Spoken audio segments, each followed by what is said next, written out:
Corporate సేవలో జీవన్ దాన్ చూడండి, corporate సేవలో జీవన్ దాన్ ఇది చాలా పెద్ద స్కామ్. జీవన్ దాన్ అనేది చాలా పెద్ద స్కామ్. ప్రైవేట్ హాస్పిటల్కు అనుకూలంగా నిబంధనలు గడిచిన 10 ఏళ్ళలో ప్రైవేట్లోనే 98% బ్రెయిన్ డెత్స్ అంటూ చూస్తా ఉన్నాం కదా. 1424 బ్రెయిన్ డెత్స్, 5060 ట్రాన్స్ప్లాంటేషన్స్, అవయవ మార్పిడితో కోట్లు గడిస్తున్న ప్రైవేట్ దవాఖాన్లు, సర్కారు ఆసుపత్రుల్లో నిర్లక్ష్యం, 2%కే పరిమితం.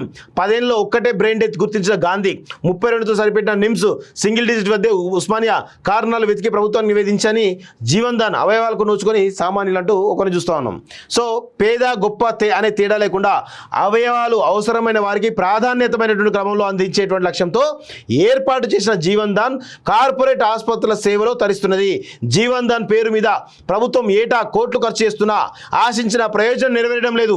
ఈ కార్యక్రమం మొదలై దశాబ్ది దాటినా సర్కారు దవాఖానలో బ్రెయిన్ డెత్ గుర్తింపు కానీ సామాన్యులకు అవయవాలు కానీ అందడం లేదు. అదే సమయంలో ఈ జీవన్ దాన్లో నిబంధనలు తమకు అనుకూలంగా మార్చుకున్న కార్పొరేట్ దవాఖానలు ఆ పేరుతో కోట్లు గడిస్తున్నాయనే ఆరోపణలు వెలువడుతున్నాయి. జీవన్ దాన్ అనే ఒక వ్యవస్థను ఏర్పాటు చేస్తూ ఉమ్మడి రాష్ట్రంలో నిర్ణయం తీసుకోగా 2013 నుంచి అమల్లోకి వచ్చింది.